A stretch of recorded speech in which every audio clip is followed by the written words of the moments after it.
a todas y todos. Estamos aquí presentes para escuchar y debatir un diálogo sobre el Perú como inicio del año académico 2022. Bienvenidos. Quisiera dar la bienvenida a nuestra mesa de honor a Carmela Vildoso, socióloga y exministra de Estado, al doctor Max Hernández, psicoanalista, doctor y presidente del Acuerdo Nacional, destacado secretario del Acuerdo Nacional, a nuestro querido doctor Sinesio López, sociólogo también, que ha escrito varios libros sobre el Perú, y la doctora Carlota Casalino, historiadora. Aquí está rompiendo un poco el número de sociólogos, que ha escrito también varios libros y artículos. Estamos aquí para iniciar un diálogo sobre el Perú. No va a ser una conferencia magistral, sino va a ser una conversación en la cual después el público también puede participar. Le pido al doctor Nicolás Lynch que nos explique la dinámica, porque él lo ha diseñado y lo ha pensado, ¿no? Doctor Lynch, puede después ponga. Bueno, muchísimas gracias.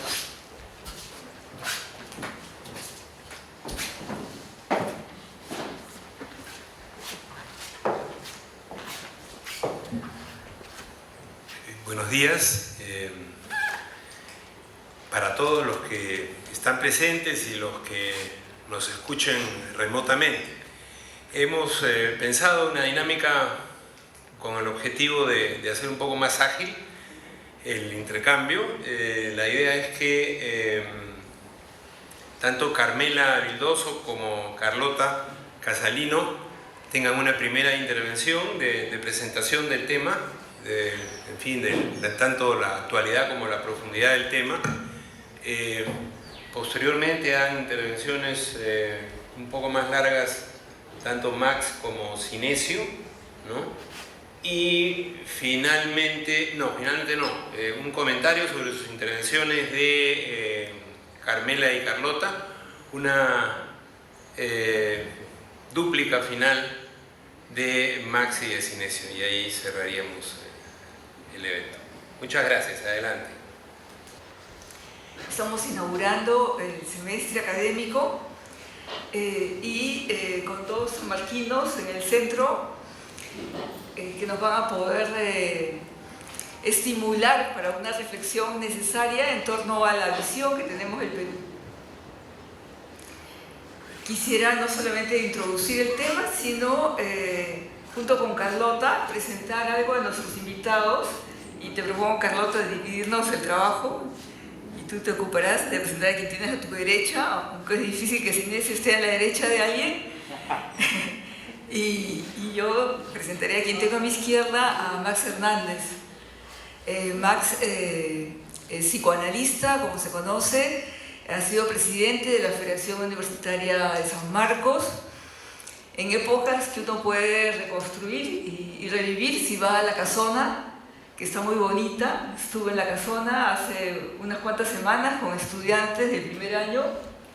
Es realmente una experiencia especial ver ahí las grandes fotos de los mítines estudiantiles en la casona en los que estuvo Max. Por estos días es usual compartir visiones sobre el Perú al Bicentenario. Max nos puede dar una reflexión que se remonta mucho más allá, mucho más atrás. Y él ha escrito pues, textos como La memoria del bien perdido, que son indispensables.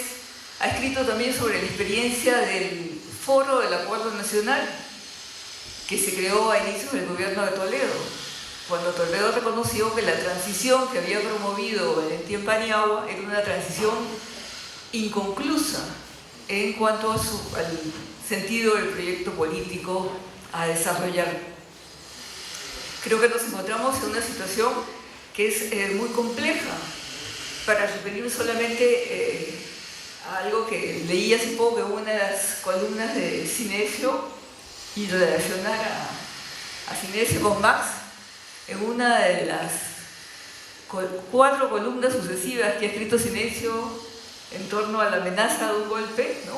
Con un título parecido. Hay una en la que habla de que nos encontramos en medio de una confrontación de fondo entre 2 mafias. Una mafia vinculada al gran capital, que tiene, si no control, gran influencia en el Estado desde los últimos 30 años, y otra mafia vinculada a sectores informales, donde están transportistas, universidades Bamba, cocaleros y otros.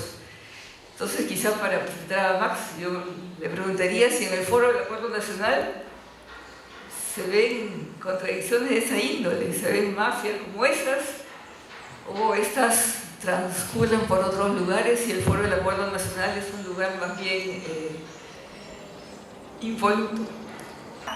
Como ha señalado Carmela, esta es una situación emocionante después de 2 años. El viernes pasado me tocó dictar clase aquí de 2 a 6 de la tarde y la verdad es que la enorme diferencia entre estar 2 años frente a una pantalla con los nombres de los estudiantes y otra cosa mirarlos, aunque sea a los ojos, pero mirarlos, ver que están leyendo, están escribiendo, saber qué están haciendo, es pues una diferencia enorme, ¿no? Y por supuesto, yo tenía mucha emoción de dictar la clase de manera presencial y eso se produce justamente porque estamos en un contexto de transición. En primer lugar, deseo agradecer al decano y al vicedecano de investigación por organizar este evento que nos permite justamente ilustrar o de alguna manera expresar esta transición hacia la semipresencialidad. También agradecer a Carmela por estar en esta mesa, al doctor Max Hernández, al doctor Sinesio López, a quienes les tengo mucho aprecio. El doctor Max Hernández fue mi profesor, maestro en el doctorado de Ciencias Sociales y el doctor Sinesio López fue mi maestro, mi asesor en el doctorado de Ciencia Política, y entonces yo les tengo mucho aprecio, ambos mucho respeto y mucha consideración. En esta conversación, en este diálogo sobre el Perú, me gustaría que nuestros invitados nos comenten un poco sobre este contexto tan difícil en el que estamos pasando, no solamente los sanmarquinos, las sanmarquinas, los peruanos, las peruanas, sino el mundo entero, ¿no? Entonces, este contexto globalizado, que en muchos casos se conoce como este contexto VICA, ¿no? De volatilidad, incertidumbre, complejidad, ambigüedad, ¿no? Cómo más que nunca estamos en ese contexto algunos años, cómo además las sociedades y cada uno de los individuos hemos tenido que pasar por este tránsito de pandemia y hemos ido adquiriendo, probablemente como sucedía en procesos pandémicos anteriores a quienes he tenido la oportunidad de estudiar en el siglo XIX, cómo la sociedad y los individuos comienzan a adquirir una serie de situaciones, actitudes, emociones, a partir de esa sensación de la sobrevivencia, ¿no? Entonces, cómo esta sobrevivencia nos empieza a apoderar de nosotros frente a esta situación donde convivimos con la muerte durante tanto tiempo. Esto significa, por lo tanto, el no haber podido procesar un duelo individual y un duelo colectivo, debido justamente a que el tratamiento del cuerpo fallecido por el COVID-19 tenía determinadas reglamentaciones. ¿Cuál es ese efecto que genera en nosotros los sobrevivientes a la pandemia? ¿No? ¿Qué situación se abre de pospandemia después de esta situación tan dramática como la que hemos pasado? Algunos pues no tomamos conciencia de esa situación radical en la que hemos estado, a veces por evasión, A veces simplemente porque la sobrevivencia, el afán por sobrevivir nos gana y no nos da tiempo para reflexionar. Pero podemos volver a lo anterior, ¿eso es posible? ¿O esta experiencia nos va a marcar a estas generaciones que estamos conviviendo en estas épocas? ¿Esto además nos trae acaso a una rememoración de aquello que hemos perdido? Es decir, ¿podemos valorar mejor algunas cosas o podemos simplemente pasarlas de largo? Y esto nos lleva al otro tema, ¿no?, que tiene que ver con las crisis múltiples que hemos estado pasando, y en el Perú sobre todo, la crisis política, la crisis económica que hemos estado pasando, la crisis del sistema de salud. Y entonces nos preguntaríamos, ¿estamos ante una coyuntura crítica? Es decir, esta coyuntura crítica, ¿qué tan distinta es a otras coyunturas críticas, como por ejemplo el proceso de la independencia o el proceso de la guerra del Pacífico? O a las transiciones o incursiones democratizadoras, ¿no?, tan bien estudiadas por el maestro Sinesio López.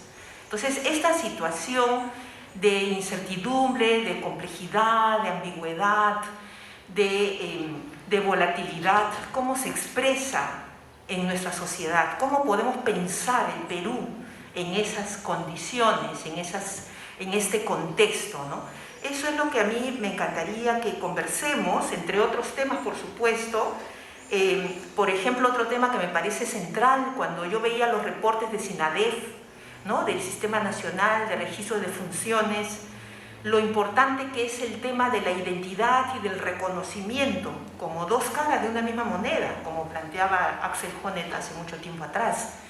Entonces, ¿qué significa este tema de trabajar en la autoconfianza, en la autoestima de las personas, de la posibilidad de reconocernos unos a otros el valor que tenemos cada uno? ¿Por qué a veces eso no nos pasa en el país? ¿Por qué no nos reconocemos? ¿Por qué no valoramos al otro? ¿Y eso nos ayuda o nos genera obstáculos para poder salir de esta crisis? O si son obstáculos o no para poder construir una comunidad política, por ejemplo, en el ámbito nacional, o una comunidad académica, aquí en el marco de la universidad.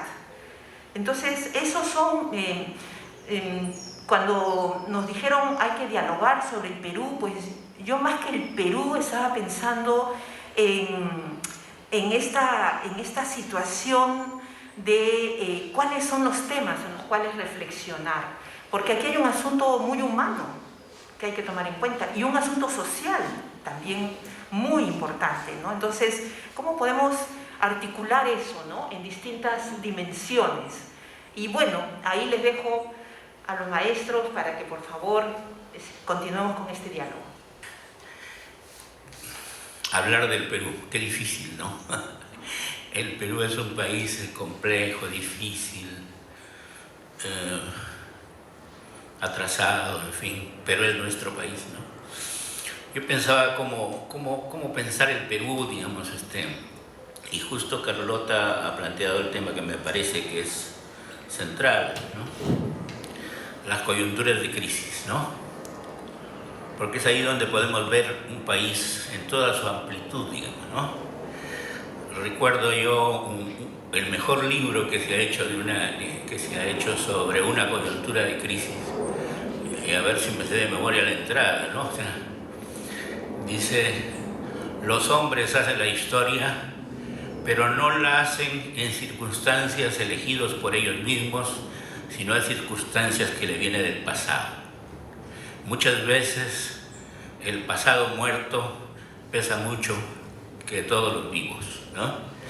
Entonces, ese libro, recuerden ustedes, se llama El 18 Brumario.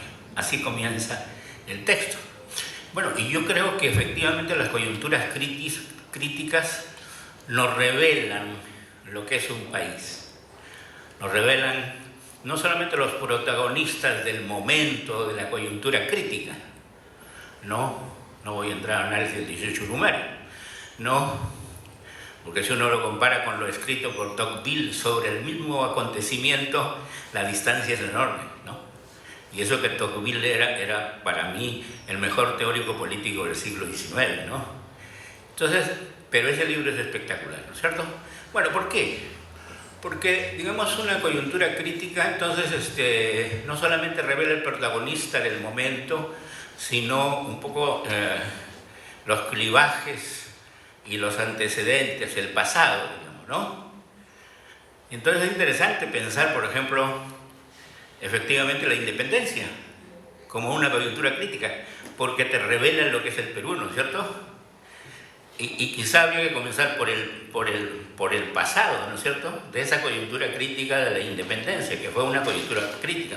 Hay que pensarla para entenderla bien como una coyuntura crítica, ¿no?, que nos revela, digamos, los antecedentes, la historia pasada, y nos revela los clivajes, y también explica a los actores en ese momento sus límites, sus capacidades, para cambiar el pasado y lanzarnos hacia el futuro.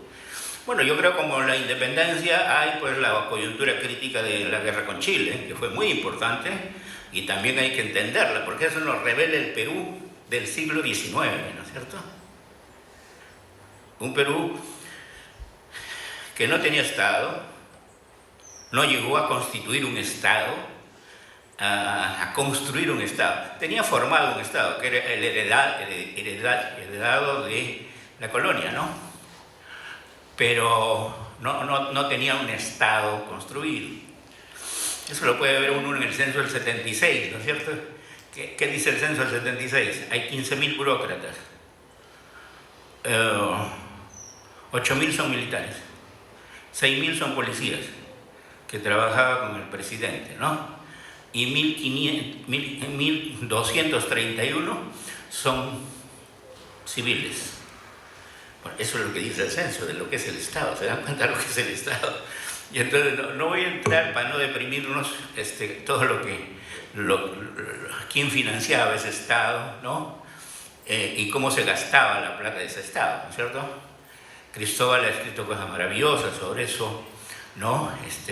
Caudillos y constituciones, un libro espectacular, ¿no? Bueno, entonces yo digo, esa coyuntura que es interesante por el pasado, ¿no es cierto? O sea, ¿por qué nosotros somos el país más complicado? Nosotros, México y Bolivia, ¿no es cierto? Y no lo es Argentina, por ejemplo, ¿no? Es interesante pensar eso. ¿Por qué nuestra historia es más pesada que la historia argentina para el momento de la independencia, ¿no es cierto? Bueno, pues nosotros éramos una colonia central, ¿no es cierto? Cuando llegan los españoles dicen, miran todo el panorama de América Latina y dicen, me interesa México, Perú y Bolivia. ¿Por qué? Por 2, 3 razones importantes, ¿no es cierto? Primero, hay mucha población, ¿no es cierto? Mano de obra. Segundo, tienen mucho recurso natural, ¿no? Oro, plata. Tercero, tienen un Estado constituido, organizado, en fin, ¿no? Y entonces podemos usarlo eso como mano de obra de la gran riqueza, porque estamos ojo, la colonización que tuvo el Perú es el colonialismo mercantil, ¿no es cierto? 1400, 1700, que es distinto al colonialismo liberal, ¿no es cierto? Es otra historia, caso norteamericano, por ejemplo, ¿no? Y nosotros fuimos central, mientras que, digamos, Argentina, Chile, eran periferias. No tenían poblaciones densas, no tenían minerales, no tenían ningún interés para el colonialismo mercantil, ¿no? Y entonces fueron periferia. Y eso les dio una ventaja cuando llegó el colonialismo liberal en 1700 a 1900, ¿no es cierto? Entonces nuestra historia es demasiado pesada, demasiado pesada. Entonces, ¿por qué? Pues 9 millones de peruanos de entonces se transformaron en 1.800.000, que cuando hubo la revuelta de Tupac Amaru, ¿no? Entonces habían sido liquidados por la enfermedad, por la sobreexplotación, por la represión brutal, ¿no es cierto? Casi un exterminio colonial, en el caso de Tupac Amaru. Bien, entonces todo eso, ese es un pasado muy fuerte, digamos, y que marca me marca, digamos, la coyuntura, digamos, ¿no? Entonces uno se pregunta, bueno, ¿y por qué los protagonistas? El debate que planteó Bonilla, ¿no es cierto? Que es interesante. O sea, la independencia fue concedida, no fue conquistada, ¿no es cierto? ¿Por qué? Porque quienes eran los protagonistas centrales eran extranjeros. O sea, no tiene que llamar la atención por qué los protagonistas tenían que ser extranjeros, porque la independencia fue un hecho latinoamericano, pero que sean centrales, eso sí, eso ya es peruano, digamos, para entender el Perú, ¿no? Los extranjeros sean los centrales. Y entonces, ¿y qué pasó con el mundo indígena? ¿Qué pasó con los criollos? ¿Qué pasó? ¿Por qué no participaron activamente? ¿O sí participaron? ¿Por qué no fueron protagonistas importantes, no es cierto? Entonces eso hubiera cambiado la historia. O sea, quizá, digamos, la independencia fue simplemente una guerra para transferirle el poder de una élite a otra, ¿no es cierto? Pero lo que se trató de todas maneras de evitar una revolución social. Eso fue el problema, ¿no? Ese fue el objetivo importante de esas guerras de independencia. Impedir que se transforme en una revolución social. Lo del Perú era complicado porque ya habían sido reprimidos, ¿no? Bueno, Charles Walker ha escrito las mejores cosas sobre lo de Tupac Amaru, y el mismo Basadre dice, a mí me hubiera gustado que la independencia fuera la que hizo los hermanos Angulo y Pumacagua, ¿no? Porque participaron ahí indios, mestizos, criollos, y era interesante, ¿no? Ahora, bueno, hay muchos puntos de vista sobre eso. No, lo que quería decir es eso. Entonces, ¿qué independencia logramos? ¿El resultado de esa crisis qué es? No entro a la discusión detallada de los protagonistas, pero ¿cuál es el resultado? La independencia política con la continuidad de la estructura social colonial, feudal, ¿no es cierto? Eso fue. Y lo que un legado que fue las élites terratenientes comerciales no querían la independencia, ¿no es cierto? O muy pocos apoyaron, no querían. Y entonces quien lo hizo son los caudillos, los que tampoco podían manejar el país, nadie lo podía. Entonces fueron los caudillos militares los que disputaron el poder en guerra y en elecciones instrumentales, ¿no es cierto? Bueno, es un resumen apretado de lo que fue esa crisis de la independencia, ¿no es cierto? No sé si ya me pasé. ¿No? Todavía me faltan 5 minutos. Entonces me gustaría tocar la crisis de ahora, ¿no es cierto? La crisis de ahora. ¿Me permite? No, discúlpame. Entonces, pero lo hago rápido porque no quiero quitarle el tiempo a Max. Bueno, estamos viendo la coyuntura crítica. Y esta no se resuelve con la salida de Castillo. No se resuelve. Es una coyuntura abierta. ¿Cuál es el drama de esta coyuntura? ¿Cuál es el drama? Que no hay actores. O sea, tienes todas las estructuras, ¿no? Que son historia congelada, ¿no es cierto? De 30 años y más todavía tienes ahí. Y ha producido pues todo tipo de crisis, ¿no es cierto? La epidemia nos reveló todas las crisis que tenía el país. Una crisis política en sus 3 dimensiones, digamos, ¿no? Una crisis del sistema político, un sistema del régimen político, una crisis del Estado, ¿no es cierto? Total, una crisis total, ¿no es cierto? Y luego, ¿qué nos reveló? Una crisis de la economía, ¿no? Esta economía que tenemos, que es primario exportadora y de servicios, es una máquina de producir informales, ¿no? Recuerden los que tienen base 5, yo tengo mucho más que eso, ¿no?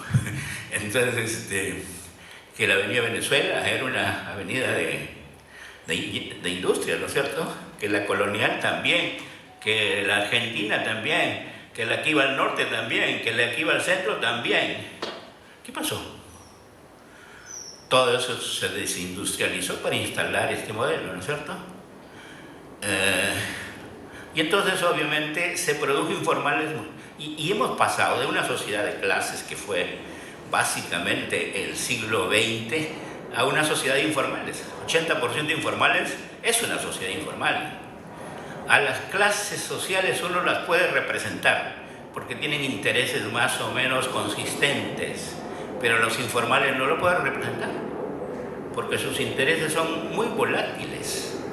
¿A quién represento si uno es vendedor, hoy es vendedor ambulante, mañana grafitero, pasado electricista? ¿A quién represento? ¿Cómo lo represento? Es muy complicado. Eso trae el colapso de la representación política y también una crisis de la representación social. Hoy ya no hay movimientos sociales en la práctica, ¿no? ¿Qué hay? Movimiento de ciudadanos. Eso es lo interesante, creo.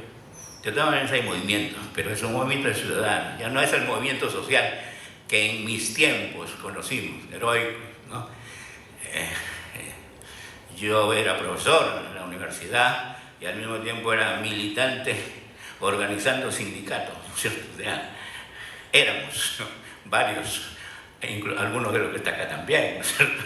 Bueno, entonces, yo creo que es totalmente diferente hoy. Entonces, el drama de hoy no solamente es esta crisis, no solamente la crisis económica, entonces, también quiero decir la crisis social, ¿no es cierto? Una crisis social brutal, una fragmentación enorme, una fragmentación ¿no?, total, discriminación, racismo. Bueno, que eso viene desde antes de la colonia, ¿no es cierto? De la colonia, eso forma parte de la división de las élites. Impresionante, impresionante. Eso está en todas las coyunturas críticas. Y entonces ahora el drama, ¿cuál es? Que no hay el actor que pueda producir el acontecimiento que nos permita salir de esta crisis, ¿no es cierto? Ya ni siquiera protagonistas extranjeros, ¿no es cierto? En la guerra con Chile el protagonismo fue lastimoso, no teníamos Estado, no teníamos ejército, no teníamos nación y fuimos a la guerra. Ya sabíamos de antemano quién iba a ganar. Chile tenía Estado, tenía nación, tenía ejército desde 1830. Nosotros hasta ahora no tenemos nación, ¿no es cierto? Bueno, me quedo ahí, ¿no? Muchas gracias, disculpa Max.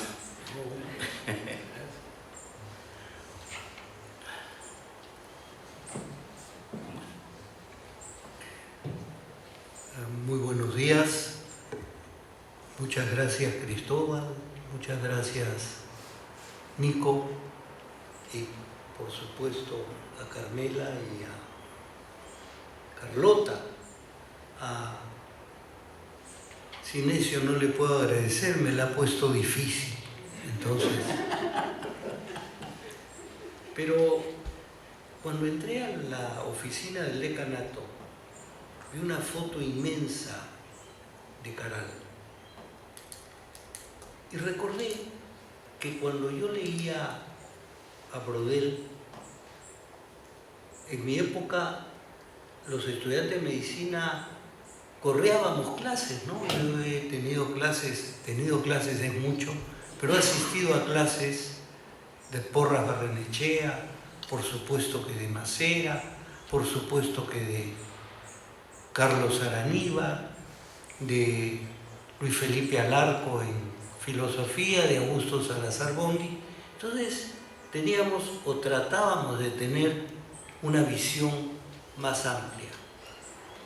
Nicolás diría que nos iniciábamos en el pensamiento complejo. Entonces, cuando yo leía a Ferdinand Brodel y pensé en esos tres grandes tiempos en que él plantea, discurre la historia, y como yo uso todavía estos relojes digitales, yo decía, seguramente que la larga duración avanza como el horario, que si tú lo miras no te das cuenta que avanza. Y seguramente el tiempo de la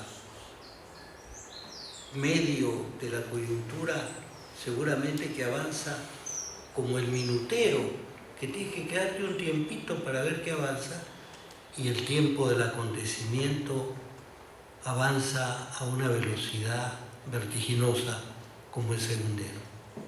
Pero yo me decía, hay un tiempo más lento que el tiempo largo de la larga duración. Yo decía, es el tiempo del inconsciente. Decía, el tiempo del inconsciente, porque el inconsciente presenta una paradoja. Freud dice que el inconsciente está fuera del tiempo. Entonces, si está fuera del tiempo, no importa que sea lentísimo o rapidísimo. ¿No es cierto? Yo soy aficionado a las cogolladas desde chico y había sheriffs o bandoleros que sacaban tan rápido la pistola que nadie se daba cuenta que la habían sacado, porque la velocidad creaba la ilusión de un instante eterno. Entonces, cuando yo me preguntaba eso, decía, caray, ¿cómo puedo entender mi país?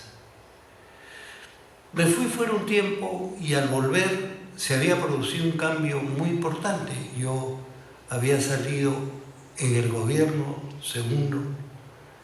en el primer gobierno de Belaúnde, y cuando regresé eran los momentos finales del gobierno de Velasco y los inicios del gobierno de Morales Bermúdez. Yo encontré a un país cambiado, pero yo también había cambiado por el psicoanálisis.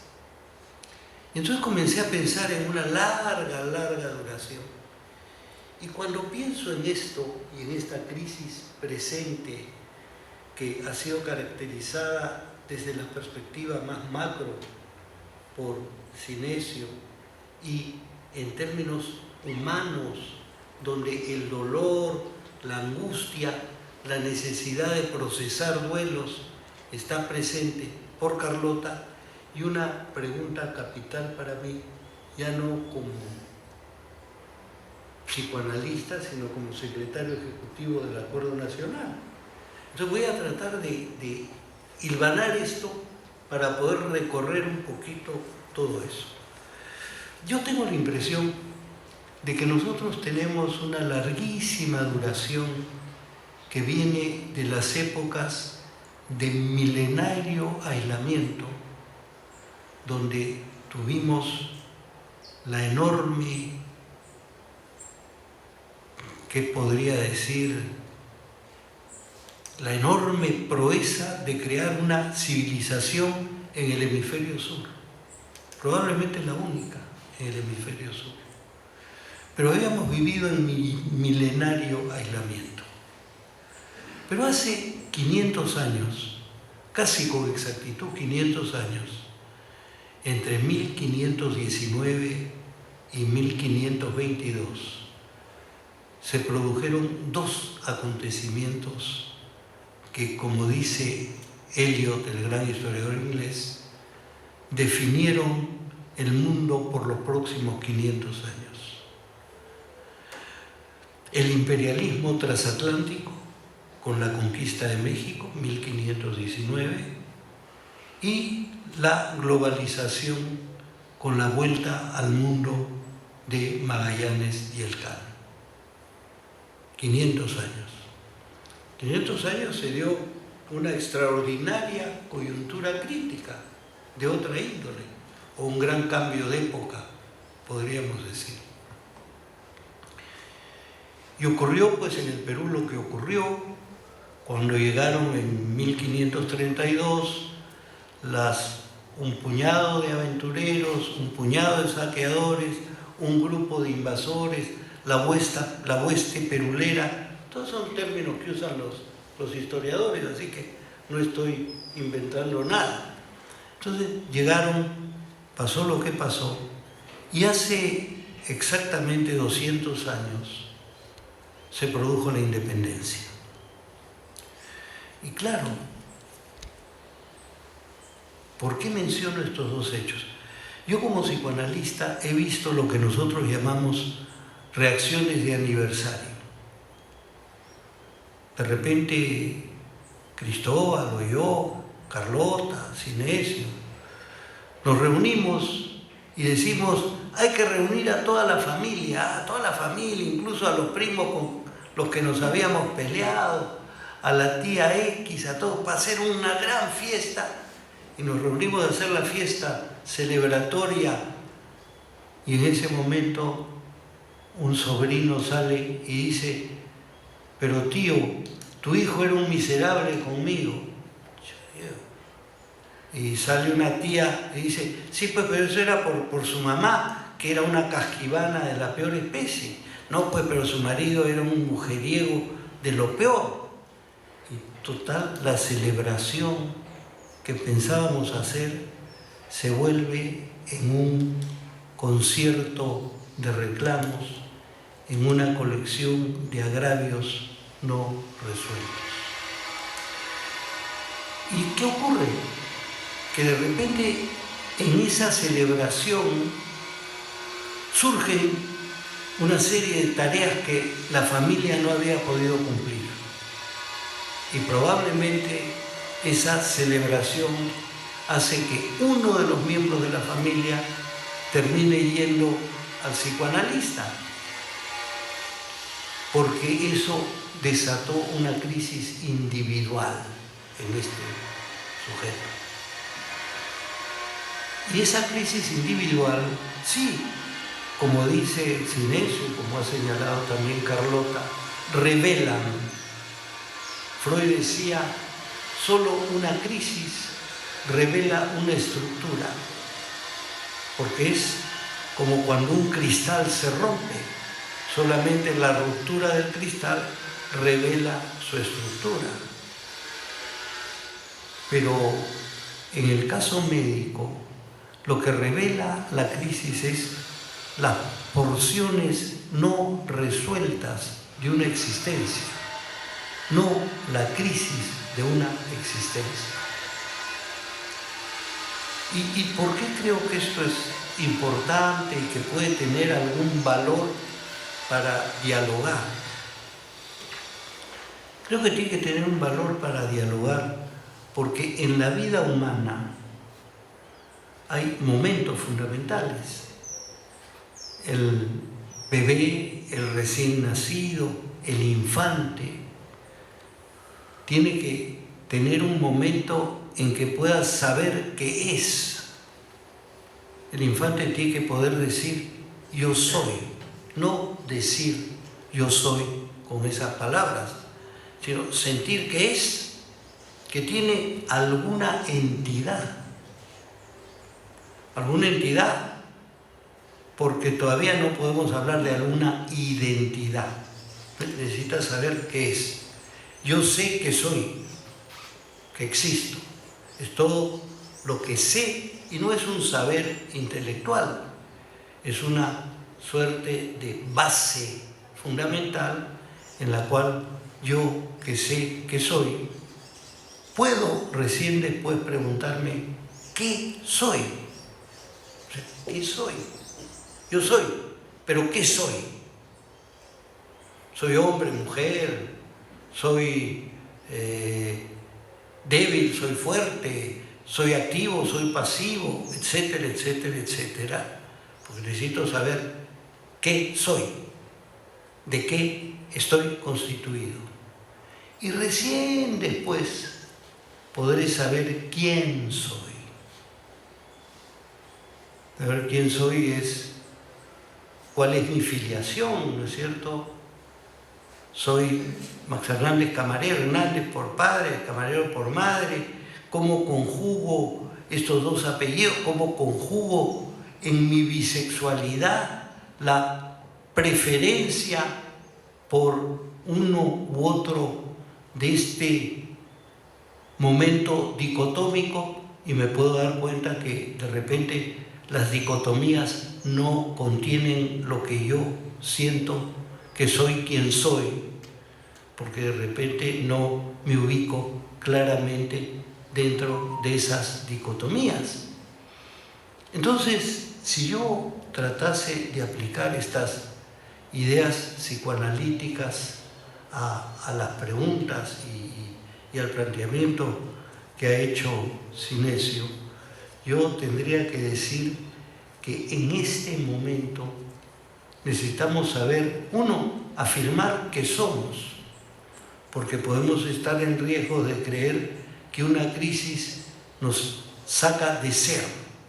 No, va a plantear otro modo de ser y no que no voy a ser.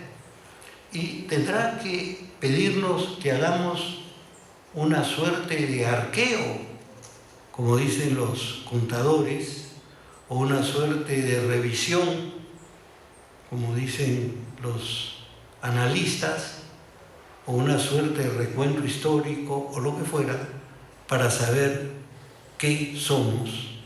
Y ahí probablemente nos preguntaremos quiénes somos. Ahora yo me digo algo, es muy interesante lo que plantea Sinesio sobre México, el Perú. Y México, el Perú, y en este momento Sinesio habla de Bolivia. Pero Bolivia no existía, ¿no es cierto? Era el Perú, con el Tahuantinsuyo, porque no olviden, el Perú no fue Nueva Castilla ni fue el Tahuantinsuyo, terminó siendo el Perú. Y como dice Porras, ese hombre al que le escuché unas cuantas clases, decía, el nombre del Perú no tiene antecedentes ni en Caribe, ni en taíno, ni en quechua. Y sin embargo, decía Porras, tiene un acento castellano en una matriz indígena, el acento de la U. Entonces, cuando nosotros decimos ¿qué es el Perú? Entonces me sale de repente un viejo patriotero, ¿no? Porque cuando yo era chico todavía le teníamos una bronca inmensa a los chilenos. Después hemos ido elaborando y pensando en integraciones, en identidades y qué sé yo, pero nosotros pensábamos en el Perú y decíamos, y yo lo puedo repetir ahora con más claridad, decía, miren,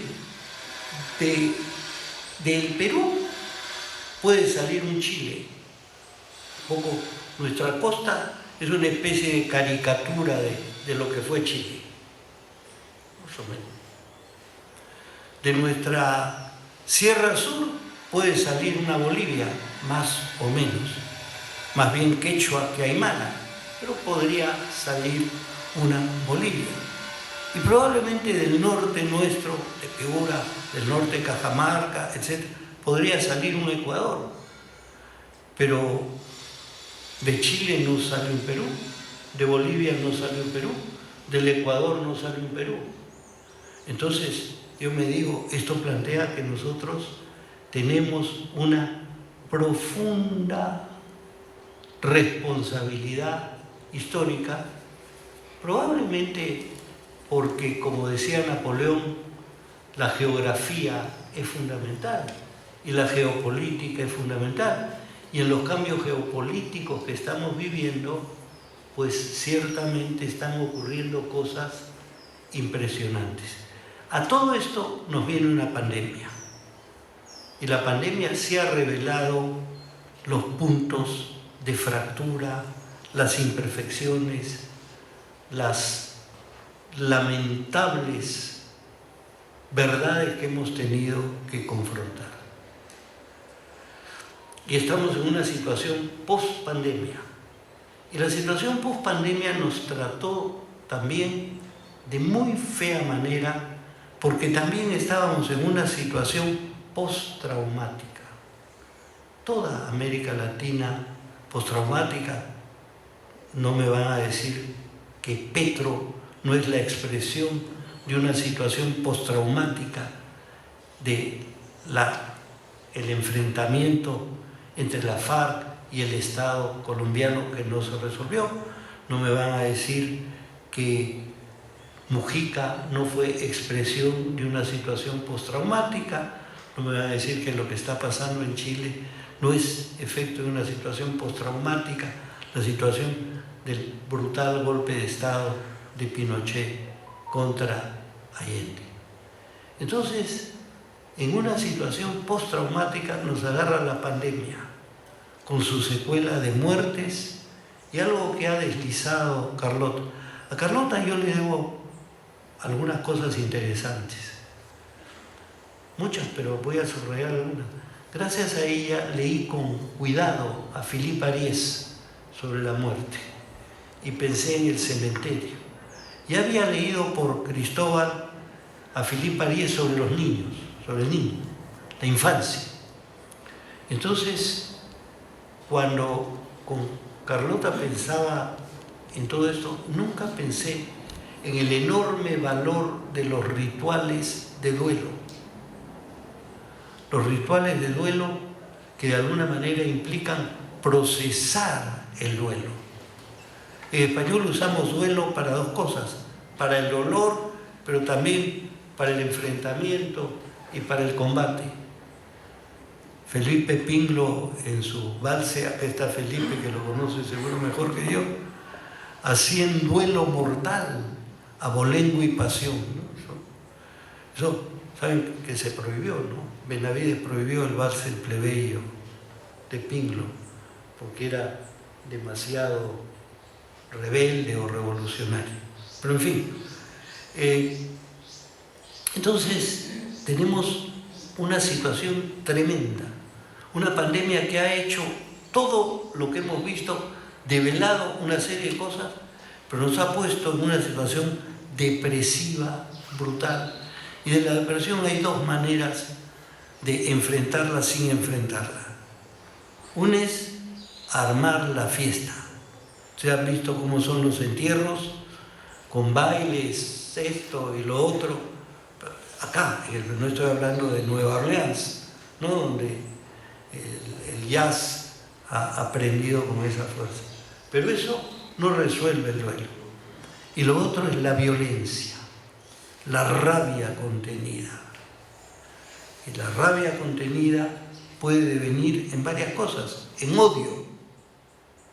Pero hay algo que un psicoanalista planteó y que creo que es bien interesante como concepto. Lo que él llamaba el, ¿cómo decía él? La culpa narcisista, el dolor narcisista. Es una culpa que no tiene fin, porque el sujeto se odia a sí mismo porque no pudo defenderse de un agravio que se le hizo, y como siente que todavía no puede hacerlo, se odia a sí mismo y se deprime. Entonces, si la alternativa es la rabia y el odio o la depresión, estamos realmente en una situación muy, muy difícil. Yo sí creo que este momento nos exige pensar, pero es un momento en que pensar es poco menos que imposible por todas las circunstancias y porque todos dicen, pero ¿y qué se hace? ¿Y qué se hace? ¿Y qué se hace? ¿Y qué se hace? Y yo no sé, les cuento una anécdota. Cuando yo me fui como representante de la Federación Universitaria de la FEP a Brasil, me llevé un libro de Lenin, ¿Qué hacer? Pero yo lo llevaba como manual para cómo se comporta uno en una asamblea, ¿no? Como datos de cómo manejar una asamblea, es insuperable el qué hacer.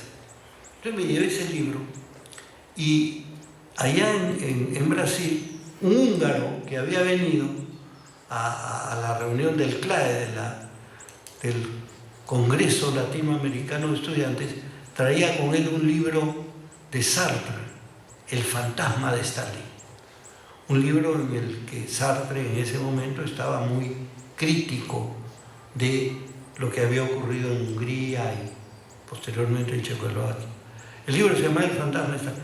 Cuando llegué a la aduana, por supuesto siendo presidente de la federación, habían dicho que venía y agarraron y revisaron todos mis libros.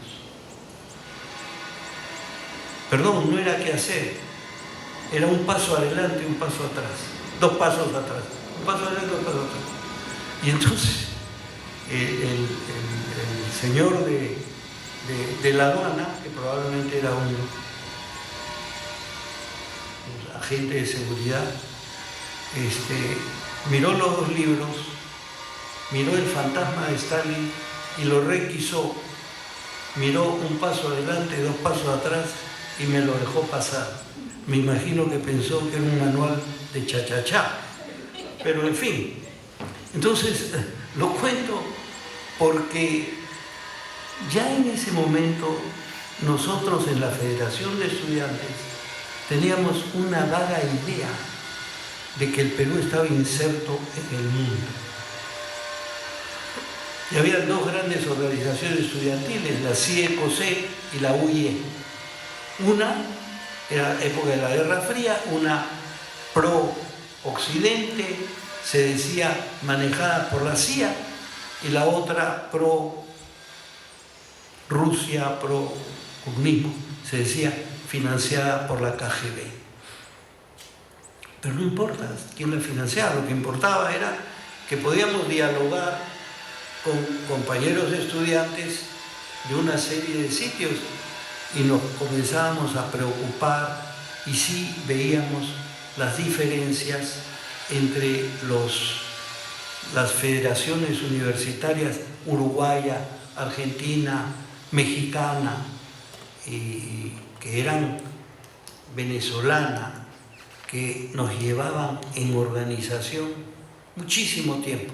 Y yo me preocupaba porque decía, ¿cómo una federación en la que hubo gente como la que hubo, ¿no? Desde Víctor Raúl Haya, Sebane, por un lado, en la que Mariátegui caminaba con tranquilidad, en la que estuvo Tomás Encajadillo de la Revolución Universitaria del 30, y luego nos habíamos ido deteriorando gradualmente de alguna manera.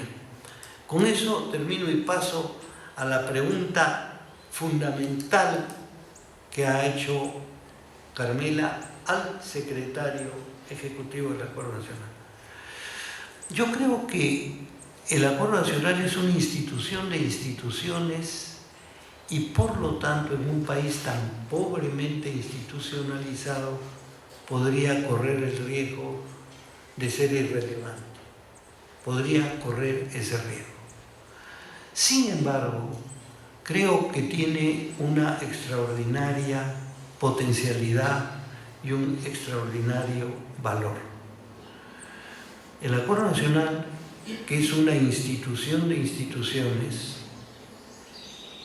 tiene entre sus miembros al Ejecutivo, en realidad los 3 niveles: Ejecutivo Nacional, la Asamblea de Gobiernos Regionales y la Asociación de Municipalidades. Pero, como decimos, y nos tomó mucho tiempo, y esto lo obtuvimos cuando Carmela era subsecretaria del Acuerdo Nacional, llegamos a esta formulita que parece banal, ¿no? El gobierno es parte del acuerdo, pero el acuerdo no es parte del gobierno, ¿no? Planteando esta suerte de difícil equilibrio, esta especie de bisagra. El asunto se complicaba porque si el presidente de la República es el presidente del acuerdo, la asimetría se hace ferozmente evidente. Pero ahí surgió otra manera de entender lo del Acuerdo Nacional, que es la siguiente.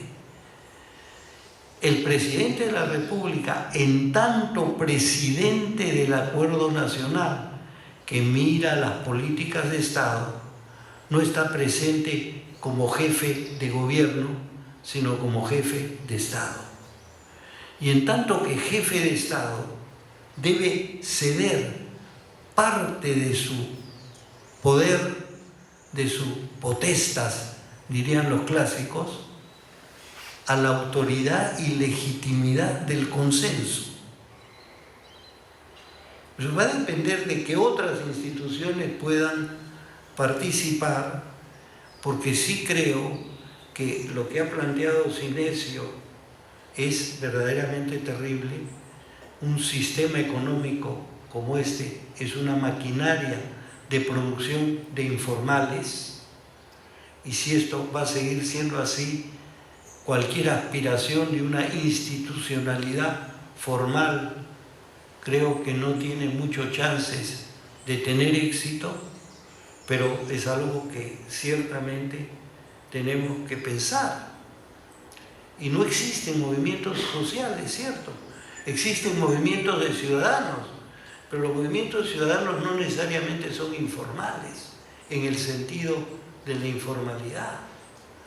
El individualismo que el gran amigo de Sinesio Tocqueville, porque Sinesio es un afrancesado de Marras, el 18 Brumario es de Mars, sí, pero se refiere a Luis Napoleón. Sinesio plantea todo esto y tiene toda la razón, pero de repente el gran tema que estamos enfrentando nosotros en este momento es que el tema de la libertad fue absolutamente pobre en nuestro país. Como él bien dice, un colonialismo mercantil, y no llegó a nosotros un colonialismo liberal. Por lo tanto, tenemos mucho más anclaje en el autoritarismo, el feudalismo, el mercantilismo, que en el liberalismo. No estoy hablando de neoliberalismo, estoy hablando de aquello que nos puede decir, caray, qué maravilla que el individuo se valore a sí mismo. El problema es que se dispare un individualismo del sálvese quien pueda, o yo quiero todo para mí, y les puedo hacer creer a mis congéneres que todos podemos ser multimillonarios con solo proponérnoslo, porque no hay ninguna diferencia de partida, lo único que necesitamos es igualdad de oportunidades y no una cancha más justa y más plana. Entonces, creo que me he pasado de repente de lo que me correspondía, y si es así les pido mil disculpas. Pero todavía vendrá más, ¿no? Quisiera hacer 3 comentarios, procurando no extenderme. Creo que las intervenciones de Sinesio y de Marx, yo interpreto que hay a lo largo de la historia más continuidades que rupturas.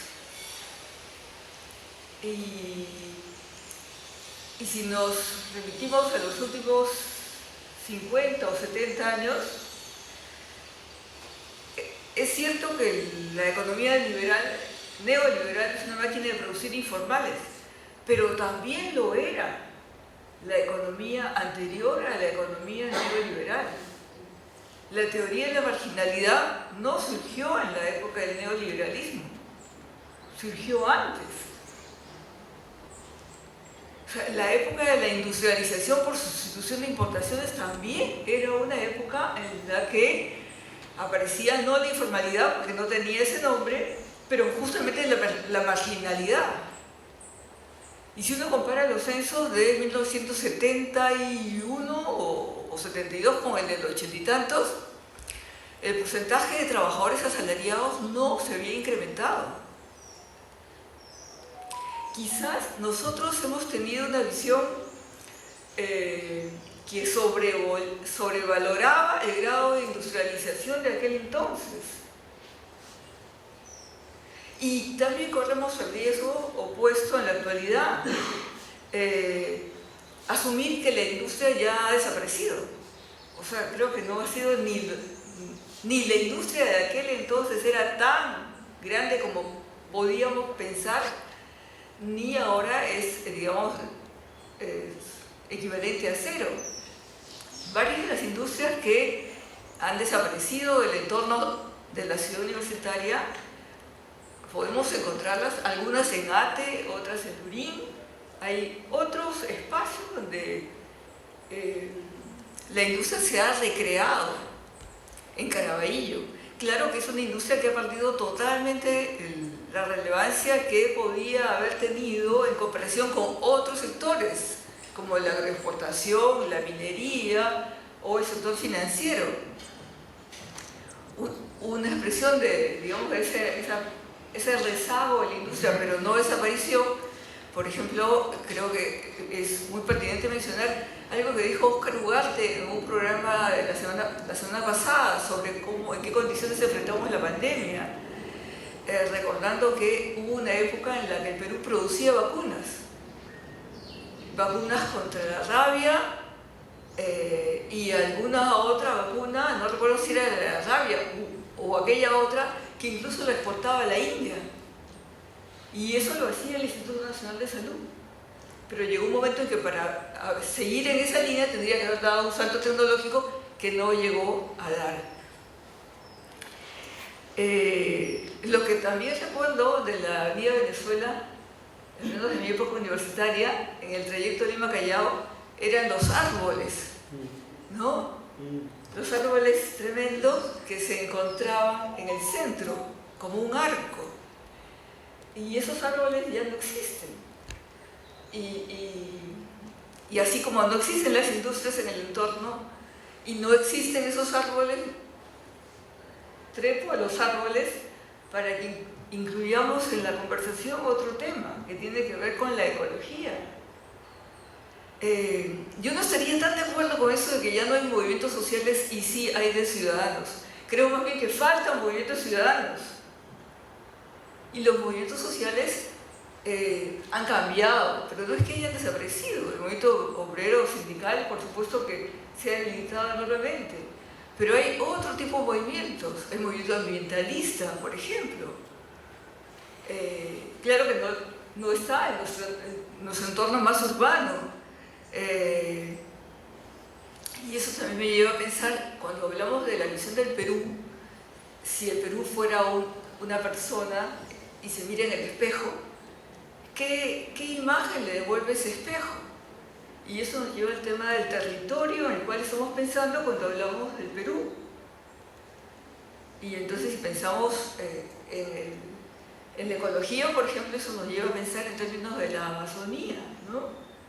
De la cual no se ha hablado hasta ahora. Pero, sin embargo, también las características de nuestro Perú cambiante nos hacen ver que la Amazonía no está tan lejos como nos imaginábamos décadas atrás. La Amazonía está cerca. Y cuando hablamos del Baguazo, estamos hablando de algo que sucedió, digamos, Bagua no está en la estratosfera, está relativamente cerca de centros urbanos del norte. Y esto también tendría que estar presente porque, por ejemplo, si entre las mafias y las deseables está la minería ilegal, pues estamos hablando de Madre de Dios, ¿no? Y si hablamos de Coca y estamos hablando de Ibrahim o de San Ignacio, inclusive, que no es selva, pero es casi ceja, ¿no? Y Ibrahim estamos hablando de selva. Y creo que ese territorio, toda esa área del territorio nuestro, ahora la tenemos mucho más presente que antes y deberíamos tenerla más presente aún. Y por último, la libertad sigue siendo pobre, creo que sigue siendo demasiado pobre, y eso nos lleva a pensar en términos de otros movimientos que son ambos vitales y totalmente contrapuestos. El Estado ya no puede definir contenidos de educación sexual en la currícula escolar. Ahora serán los padres de familia según las nuevas normas. Y eso pues es fruto de toda la vigencia que ha alcanzado ese movimiento con Mis hijos no te metas, frente al cual tenemos otro, que es el de ni una menos, ni una menos. El movimiento de mujeres, el movimiento feminista, por un lado, y el movimiento contra los derechos sexuales y reproductivos son movimientos de nuestro tiempo. ¿Qué tiene que ver esos movimientos con lo que vivimos en nuestro país, con la crisis que vivimos en nuestro país? Hay hechos tan pequeñitos en su importancia noticiosa, pero me parece que son tan profundos e interpeladores como el hecho de que este fin de semana la Resistencia desarmó una feria de libros montada por niños y padres de familia en la Plaza San Martín para una feria pro fondo de una biblioteca Miguelina Costa. Ese tipo de intransigencia que creo que nos lleva también a preguntarnos mucho el tema de, bueno, y frente a todas estas crisis, ¿quiénes son los enemigos que cada quien identifica? ¿no? Tenemos tantas dificultades para generar consensos y tantas visiones de enemigos distintos, que creo que eso también es algo que es parte de la crisis que vivimos.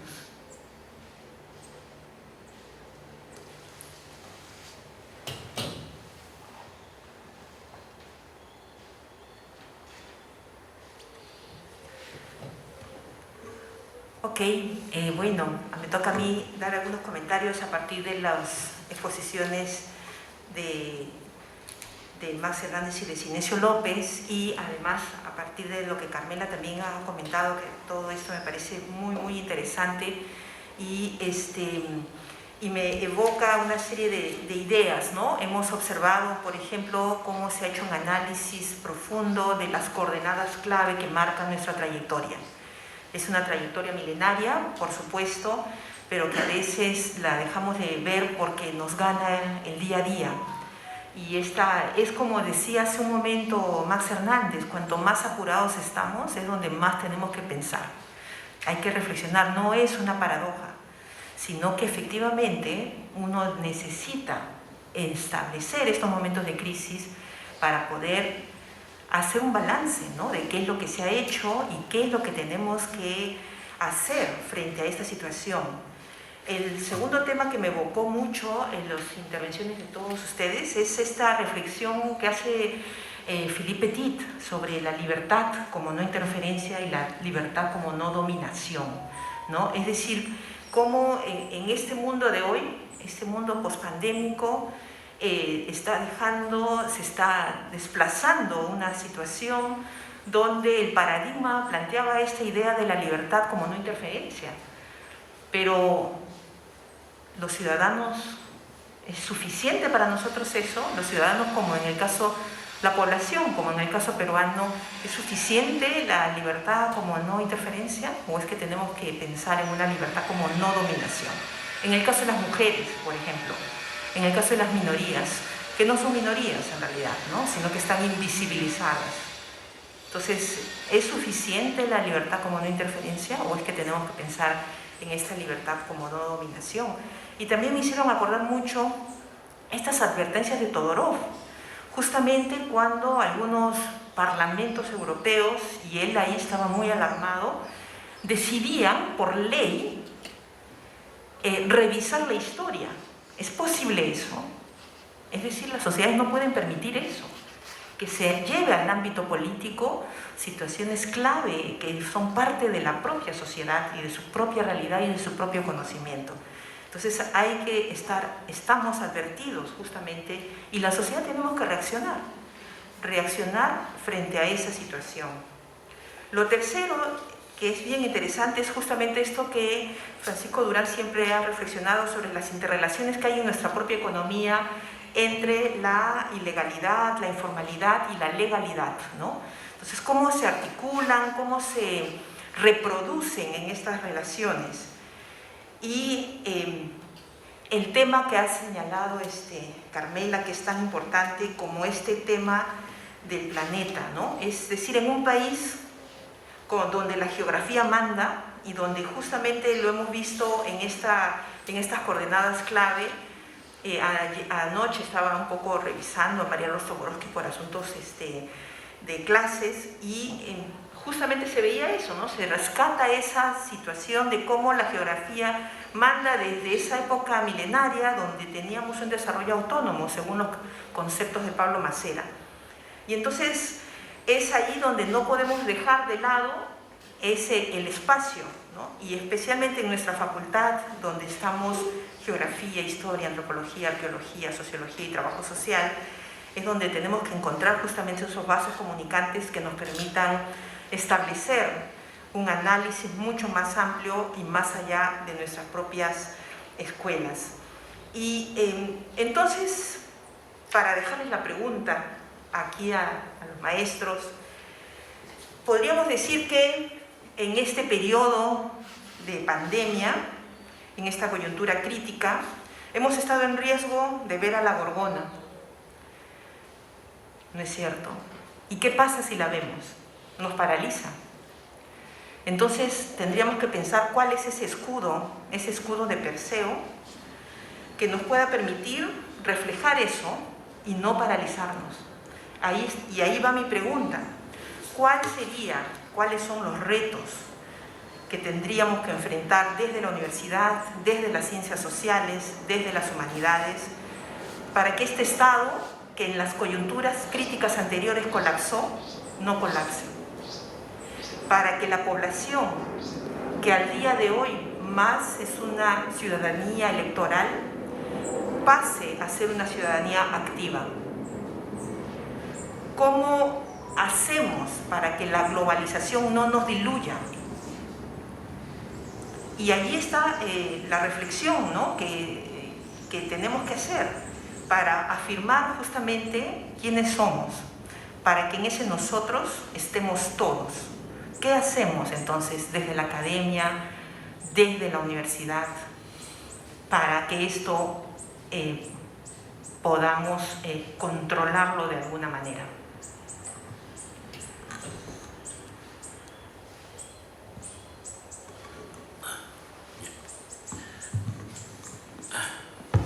A ver, voy a ser breve esta vez. Estoy todavía con los efectos de 2 vacunas de ayer simultáneas.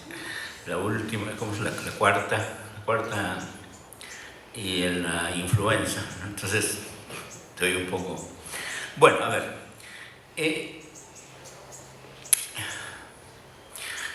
Si uno mira efectivamente... para ver mejor el país hay que mirarlo en las coyunturas críticas, porque ahí es donde se condensa la historia, ¿no es cierto? Yo creo que en eso más o menos estamos de acuerdo, ¿no? Uno puede encontrar que esas dimensiones son muy largas, breves, en fin, ¿no? Entonces, las 2 coyunturas críticas del siglo XIX, bueno, digamos, no terminaron tan bien, pero la del Chile fue un desastre, ¿no es cierto? Un desastre. Entonces, bueno, vino la reconstrucción, no quiero analizar eso. García Calderón Francisco escribió un hermoso libro sobre el resurgimiento peruano, o sea, el Perú, sobre el Perú contemporáneo. Pero digamos, por ejemplo, la coyuntura crítica del siglo XX, no todas han terminado bien tampoco. O sea, yo espero que esta coyuntura de hoy termine bien, digamos, ¿no? No soy pesimista, el hecho que diga que no hay un actor central, digamos, organizado, digamos. Tenemos, sí, diversos pequeños actores, digamos, ¿no? Y yo creo que el actor potencial, que nos mostró que tenía un punche enorme, son los ciudadanos, ¿no es cierto? Recuerden ustedes del movimiento de noviembre del 20, ¿no? 3 millones movilizados, 12 millones de personas protestando. No necesitaron llegar a Palacio, bastaron de un soplo y cayó el presidente en ese momento, digamos, ¿no? O sea, es un movimiento de unas masas que te desbordan, digamos, ¿no? Yo creo que eso está allí. Y hoy, digamos, la revolución de las comunicaciones, que según Cardoso es una de las grandes revoluciones que se produjeron en los últimos tiempos, con la globalización, es fundamental, ¿no? Yo creo que por Movimiento Ciudadano nadie lo convocó. Se autoconvocaron. ¿Y cuál fue el clave? El celular, ¿no? El TikTok, ¿no? Eso fue fundamental. Entonces, no soy pesimista, digamos, con la coyuntura que estamos viviendo. Puede haber, digamos, desenlaces importantes si es que el movimiento ciudadano entra a tallar, ¿no es cierto? Y luego, espero que el desenlace en ese sentido sea, no cambios totales, pero sí cambios parciales interesantes, digamos, ¿no? Yo creo que en el siglo XIX hay una coyuntura crítica que no le hemos dado mucha, o sea, no se le ha prestado atención como coyuntura crítica, ¿no? Que es la del velasquismo, ¿no? Es una coyuntura de crisis larga, ¿no? y comienza por los 50, ¿no? Con el movimiento campesino, ¿no? Que es un movimiento de siervos, básicamente, ¿no? También de comuneros, en fin, todo tipo de movimiento campesino, movimiento obrero, movimiento estudiantil. No sé si Max recuerda el movimiento estudiantil del 59, ¿no? Que fue, vino Gallo Porras, ¿no? Con la cabeza del ministro del gobierno a decirle a los estudiantes, aquí está, ¿no? Les pido disculpas, ¿no? Porque estaba esa plaza llena, la Plaza San Martín, digamos, ¿no? Entonces el movimiento estudiantil es importante, ¿no? Y yo creo que fue una coyuntura de crisis democratizadora, impresionante, ¿no? A nivel del campo, las ciudades, los pobladores han democratizado las ciudades criollas. Las ciudades criollas son sociedades cerradas, ¿no es cierto? Las ciudades, ¿no es cierto? ¿Y quién las ha abierto? Los pobladores, ¿no es cierto? Las han ensanchado, y eso ha pasado en todo el país, ¿no es cierto? Y luego el movimiento obrero también fue muy importante, ¿no? El clasismo, ¿no? Y en pleno Velasco, ¿no? Ahora, todo eso es clave para que surja Velasco, yo creo. Velasco forma parte de esa coyuntura crítica, y yo creo que es la que, sin endiosarla, digamos, es la que mejor terminó, pese a ser una dictadura. Pero curiosamente es la dictadura más democratizadora que hemos tenido en la historia, ¿no? Se acabó la servidumbre. 30% de peruanos que estaban en la servidumbre. Se acabó el gamonalismo, se acabó la oligarquía.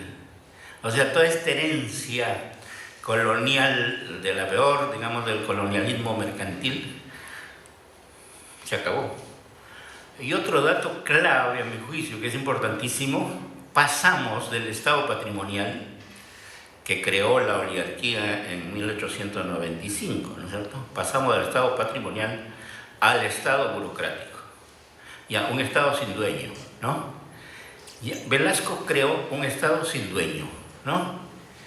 El Estado con dueño se acabó, ¿cierto? La oligarquía, el gamonalismo, se habían apoderado del Estado, ahora ha vuelto, y como lo recordaba Carmela, yo he dicho, digamos, que esos 30 años lo capturaron las grandes empresas y ahora pues una mafia de chotanos y de amigos de Castillo, en fin, ¿no? Que también tiene un sentido patrimonial. O sea, Castillo tiene un sentido profundamente patrimonial, ¿no es cierto? O sea, forma parte de la cultura política de este país. Y no ha logrado romper con el Estado patrimonial, pero Velasco acabó con el Estado patrimonial, ¿no? Entonces instauró un Estado burocrático. Y yo creo que, bueno, eso quebró, digamos, con el terrorismo y la hiperinflación de García, en fin, ¿no? Y de ahí viene toda esa crisis que da origen al neoliberalismo. Pero yo quiero decir, miren, lo de Velasco, yo cuando era estudiante, pues estuve en contra, pero era un estudiante radical, ¿no? Pese a que el asesor de Velasco era muy amigo mío, Carlos Delgado. Él decía, como dice Velasco, y aunque esto sea una autocita, porque él hacía los discursos, ¿no?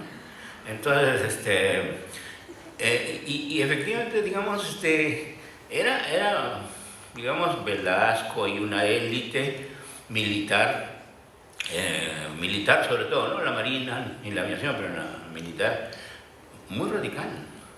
En alguna ocasión Fernando Maldonado me dijo, yo me hice de izquierda en el combate en la guerrilla.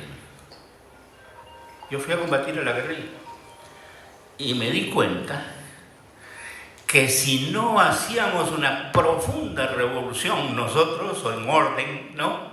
Este país era, no sé, iba a ser un caos impresionante que no sabíamos en qué podíamos terminar. Entonces, me explicó por qué venía una revolución desde arriba. Él después fue militante del Partido Socialista Revolucionario, en fin, y toda esta élite, con Leonida Rodríguez, en fin, muy, muy interesante. Entonces yo creo que esos dos cambios son profundos, son importantes y no los hemos valorado quizá demasiado. Yo creo que porque, digamos, el problema es que con la crisis del 89-90 hemos vuelto otra vez al neopatrimonialismo, ¿no? Al neopatrimonialismo. Bueno, ya no se ha vuelto a la servidumbre, en fin, ¿no? Pero, digamos, bueno, nos han hecho una sociedad informal, es una cosa muy, muy difícil, ¿no es cierto? Entonces, yo creo, sin embargo, pese a lo que he dicho, digamos, y la caracterización de la crisis de hoy, y que no hay actores políticos de fondo, digamos, para movilizar, ¿no? Marx ha señalado, digamos, que el Acuerdo Nacional es una institución de instituciones, pero incluso, fíjense ustedes, las instituciones formales, quizá aquí voy a decir una herejía y espero que me disculpen todos, no son actores. O sea, no son actores que puedan hacer cosas, ¿sí? Dígame ese Congreso, ¿por qué puede hacer? ¿No? O el mismo Castillo, ¿no? El Ejecutivo. O el Judicial se puede autorreformar. O sea, el gran problema es que los actores institucionales no están en capacidad de actuar, ¿no? O de la mejor manera. En realidad son fantasmas. El Congreso está lleno de fantasmas. Son fantasmas. ¿A quién representan? ¿A quién representan los partidos con dueño? Esos no son partidos, pues es un abuso de lenguaje llamarlos partidos, ¿no es cierto? Entonces, sin embargo, están los ciudadanos, ¿no? Es que les digo una confesión, es en el año 92, cuando se produce el autogolpe de Fujimori, y todo el mundo aplaudía, y nadie no resistió ese autogolpe, yo pasé por una especie de depresión un poco, ¿no? que me hizo escribir un libro, que demoré 7 años en escribirlo, ¿no? Ciudadanos reales e imaginarios, ¿no? Buscando un poco en la ciudadanía la fuerza moral que la sociedad no tenía, ¿no? Entonces creo y sigo creyendo que los ciudadanos están más allá ¿no? Es cierto que muchas veces la ciudadanía oculta desigualdades, pero como decía nuevamente ese hombre barbudo que hoy casi todos han olvidado, no es un sofisma, no es una engañifa, en todo caso es un sofisma social. Ahí hay un cambio en la ontología social. Ser ciudadano no es porque yo creo que soy igual, sino que hay una relación, se ha roto con una relación de dependencia personal y soy un individuo, o un conjunto de ciudadanos, o una comunidad de ciudadanos, que es lo que creó Velasco, ¿no? Una comunidad de ciudadanos. No hizo ciudadanos individuales, ¿no? Entonces, después ha venido ya individualizándose todo, pero siguen siendo una fuerza interesante. Muchas gracias.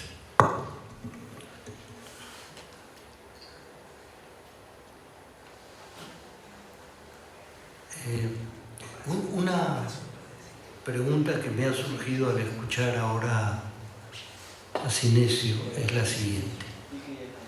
¿Por qué en el Perú las democracias han tendido a ser, por usar una expresión en el sentido coloquial y no preciso, oligárquicas? ¿Y por qué varios gobiernos autoritarios han terminado siendo democratizadores?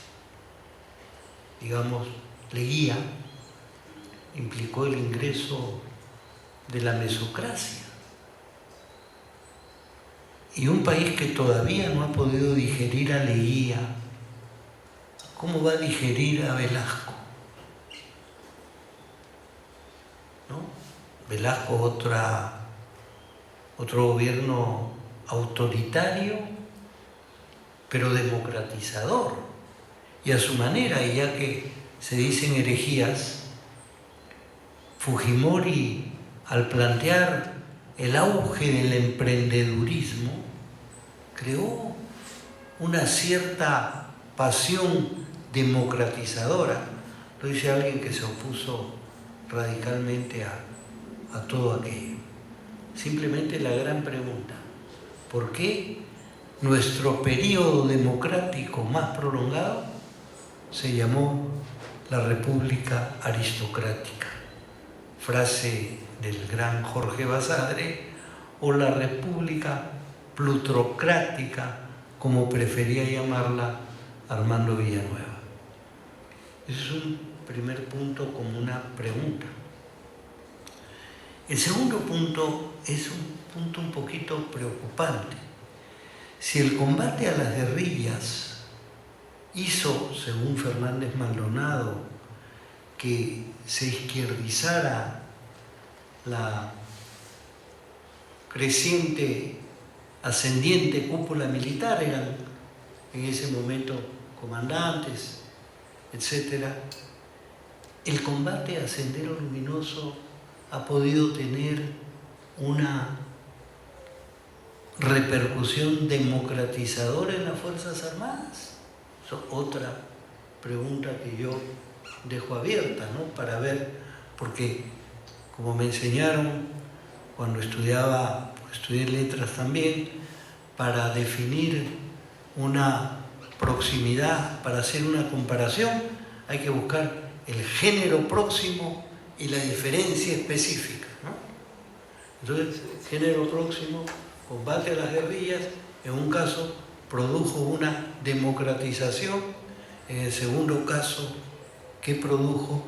Y usar la palabra guerrillas para Sendero Luminoso es no solo un exceso de lenguaje, sino una completa mistificación de aquello que además necesitamos también entender y procesar, ¿no es cierto? Y el otro punto que simplemente me ha parecido interesante, porque yo asocio libremente, entonces cuando Carmela habló de si nos miramos en el espejo, pensé en ese libro de Bernard Lavallée, y Bernard Lavallée, este historiador tan interesante francés, decía que Lima miró al Perú en un espejo narcisista. ¿Sí? Para la independencia, para la gente del Mercurio, para los intelectuales pro independencia, el espejo era un espejo limeño. No pudo mirar al Perú en ese espejo, se miró a sí misma. Y creo que es muy importante recordar esto. Y lo segundo es algo que me ha evocado Carlota al hablar: hemos mirado a la Gorgona, y como sabemos, a la Gorgona no se la puede mirar de frente porque a uno lo paraliza. Necesitamos el escudo, pero el escudo es un espejo. El escudo como espejo. También el espejo se puede usar para mirar aquello que aterroriza sin quedar petrificado al mirarlo. Y cuando decía que más que nunca tenemos que pensar, y pensar en este profundísimo cambio, Sinesio ha hablado de las comunicaciones, ¿no?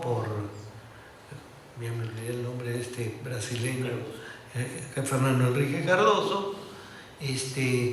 A mí no me han vacunado ayer, pero ya los años parecen 5 vacunas. Eso, Fernando Henrique Cardoso y todos los otros cambios que necesitamos comenzar a ver. Porque qué maravilla que TikTok y etcétera produjo lo que ocurrió acá, la maravilla que ocurrió acá, pero también eso produjo el 6 de enero norteamericano, ¿no? Entonces, sí, para hablar en plan freudiano, cuando Freud hablaba en psicología de las masas y análisis del yo, pensaba en las multitudes multitudes congregadas, ¿no? Como Le Bon, su inspirador. Pero ¿cuál es la multitud que se congrega alrededor de una red social? Donde además creemos que hay alguien y de repente son troles absolutamente programados y que nos están embutiendo ideas en la cabeza. Es decir, yo quiero nuevamente agradecerle a Nico, a Cristóbal, porque nos han permitido intercambiar estas opiniones entre todos nosotros y yo sí creo que la presencialidad es fundamental y tenemos que seguir conversando y conversando y conversando, porque todos vamos a beneficiarnos de eso. Bien, muchas gracias a todos los que nos han seguido presencialmente y de las redes. Este ha sido un esfuerzo de la Facultad de Ciencias Sociales por empezar a volver a tener actividad. No siempre es fácil, ¿no? Queda una inercia de los 2 años de pandemia en que hemos estado comunicándonos por vía remota, y yo creo que este diálogo sobre el Perú ha sido una primera oportunidad de reencuentro.